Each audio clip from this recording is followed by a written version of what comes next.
Hi welcome to village Siri cooking. ఈ ఛానల్ని ఆదరించిన ప్రతి ఒక్కరికి మా హృదయపూర్వక నమస్కారములు. ఇవాళ చాలా అంటే చాలా మంచి రెసిపీతో మీ ముందుకు వచ్చానండి. చాలా అంటే చాలా బాగుంది. ఇది ఏమిటంటే పచ్చడి చేశానండి. ఈ విధంగా పచ్చడి చేస్తే పచ్చడి ప్రియులకైతే మాత్రం ఇది ఒక వరం అండి. అంత మంచి రుచిగా ఉంది. ఇలా గుజ్జు గుజ్జుగా ఈ టైప్లో మనం కానీ పచ్చడి చేసామంటే టేస్ట్ సూపర్ అండి. ఇది నిజంగానే గుజ్జుతో తయారు చేసిన పచ్చడి అండి. దీన్ని ఎలా చేయాలంటే ఒక్కసారి మన కిచెన్లోకి వెళ్ళి చూద్దాం. కానీ టేస్ట్ మాత్రం సూపర్ అండి. ఈ టైప్లో ప్రతి ఒక్కరు ఖచ్చితంగా ట్రై చేయండి. దాని గురించి ముందుగా మనం మంచి ఫ్రెష్ అయిన మామిడికాయ తీసుకుందాం. అది పుల్లది, ఓకేనా. ఆ తర్వాత ఒక 2 టమోటాలు, 4 పచ్చిమిరపకాయలు కూడా తీసుకునేసి అవన్నీ శుభ్రంగా కడిగి రెడీ చేసి పెట్టుకునేసి ఆ తర్వాత మనం ఈ మామిడికాయని కట్ చేసుకోవాలండి. ఈ మామిడికాయని ఎలా కట్ చేయాలంటే ఇలా నిలువుగా 2 భాగాలుగా చేసుకుందాం. అంటే ముట్టి భాగం పక్కన పెట్టేసుకునేసి ఈ మామూలుగా ఇది ఏదైతే ఉందో కండ భాగం దాన్ని 2 భాగాలుగా కట్ చేసుకునేసి ఇప్పుడు ఇవి పక్కన ఉంచుకోవాలండి. ఇంకా ఈ ముట్టి భాగంలో కూడా ఈ సైడ్ ఉండే కండ కూడా మనం తీసి కూడా రెడీ చేసుకోవచ్చు, ఓకేనా. ఇప్పుడు అవి పక్కన పెట్టేసి ఇప్పుడు టమోటాలు అండి. ఈ టమోటాలను కూడా సేమ్ ఇలా మధ్యలోకి కట్ చేసుకునేసి ఈ గడ్డనైతే కంపల్సరీ తీసేసుకోవాలండి. అంటే తొడిం భాగంలో ఈ గడ్డను ఏంటంటే ప్రతి ఒక్కరు కూడా కంపల్సరీ తీసేసుకోవడం చాలా వరకు అంటే చాలా వరకు మంచిదండి హెల్త్కి, ఓకేనా. ఇంకా అది కూరలో వేసినా దేంట్లో వేసినా కూడా అంత పెద్దగా ఉడకదండి, తిన్నా కూడా అరగదు. అందుకని అది కంపల్సరీ తీసేసుకోవడం చాలా వరకు మంచిది. ఇప్పుడు ఇవి ఈ టైప్లో కట్ చేసి ఒక ప్లేట్లో అయితే వేసేసుకుందాం. అంటే టమాటాలని ఈ మామిడికాయలని ఒక ప్లేట్లో వేసేసుకునేసి ఈ పచ్చిమిరపకాయలు ఏవైతే ఉన్నాయో అవి మళ్ళీ మనం ఫ్రై చేసేటప్పుడు ఎలా చేయాలో అలా చేద్దాం. ఇప్పుడే పక్కన పెట్టి స్టవ్ ఆన్ చేసి ఒక ప్యాన్ అయితే పెట్టుకొని దాంట్లో కాస్త ఆయిల్ వేసుకుందామండి. అంటే దాదాపు ఒక 2-3 గంటల వరకు ఆయిల్ వేసుకునేసి కొంచెం వేడెక్కనిచ్చి ఇప్పుడు కట్ చేసి పెట్టిన ఈ మామిడికాయని ఈ టైప్లో బోర్ల పెట్టుకోవాలండి.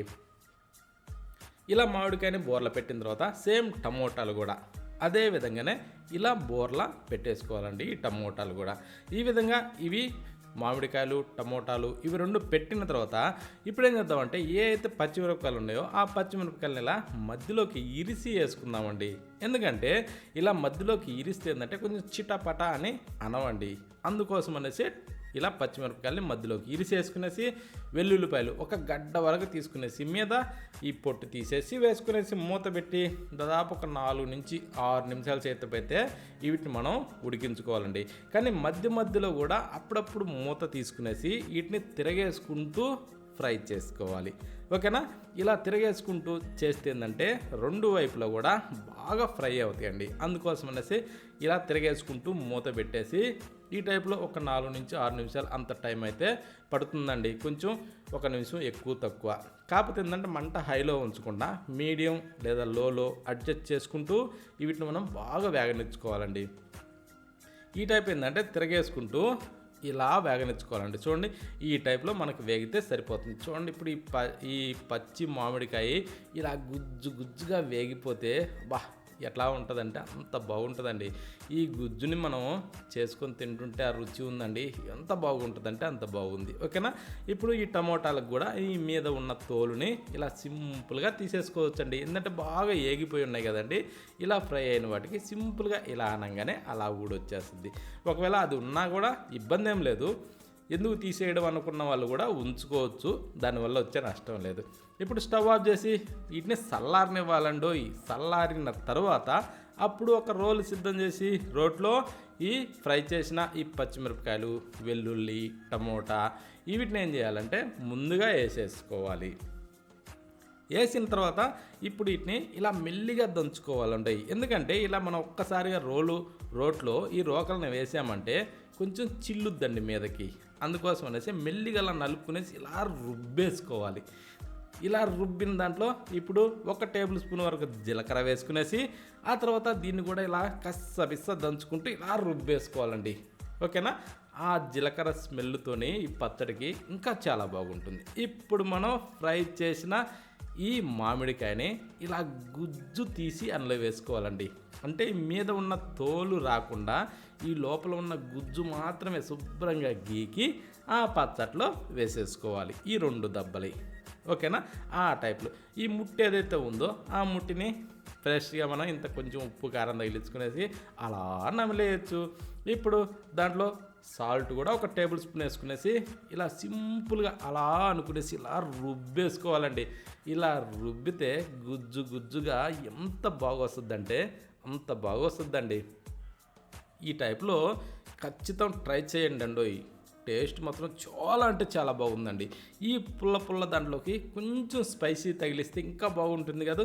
అందుకనేసి లైట్గా 1 టేబుల్ స్పూన్ కారం వేసేసి దాన్ని అలా మిక్స్ చేసేసి ఈ టైప్లో మిక్స్ అయిన తర్వాత ఇప్పుడు మళ్ళీ రోకలతోనే ఇలా బాగా ఎనిపేసుకోవాలండి. ఎనిపితే ఆ కారం అనేది దాంట్లో బాగా మిక్స్ అయ్యి ఇంకా చూడండి ఎలా వస్తుందో. ఇలా ఈ టైప్లో జిగటగా మంచి గుజ్జుగా రావాలండి. ఇలా వచ్చిన దాంట్లో ఇప్పుడు కట్ చేసిన ఉల్లిపాయని అందులో వేసేసుకునేసి ఆ ముక్కల్ని ఇలా బాగా రుబ్బేసుకోవాలి. ఇంకా గడ్డ ఉన్న ఉల్లిపాయ గడ్డని అలాగే పెట్టేసి చితక పొడిసేయాలండి. అలా దంచినా కూడా ఇంకో టేస్ట్ సూపర్గా ఉంటుంది. ఇప్పుడు ఈ టైప్లో బాగా రుబ్బేసిన తర్వాత చూడండి ఇలా వస్తుందండి. ఇటువంటి పచ్చడి తింటుంటే రుచి ఉందండి. అబ్బా ఎంత బాగుందంటే అంత బాగుందండి. అంటే ఇంకా ప్రాసెస్ అయిపోలేదండో, ఇంకా ఉంది కొంచెము. అదేనండి మెయిన్. ఈ టైప్ బాగా వచ్చిన తర్వాత ఈ పచ్చడిని తీసి ఒక బౌల్లో అయితే వేసుకోవాలండి. ఇప్పుడు చూస్తుంటేనే ఈ పచ్చడి నోరూరిపోతుందండి. ఇంకా దీనికి కానీ ఆ మిగతా ప్రాసెస్ చేసామంటే ఇంకా అద్భుతంగా ఉంటుందండి. ఓకేనా? దాని గురించి ఇందాక మనం ఏదైతే ఫ్రై చేస్తున్నామో ఆ ప్యాన్నే మళ్ళీ స్టవ్ మీద పెట్టుకునేసి కొంచెం వేడెక్కనిచ్చి తాలింపు గింజలు వెల్లుల్లిపాయలు వేసేసి కాస్తలా కలుపుతూ వేగనిచ్చుకోవాలి.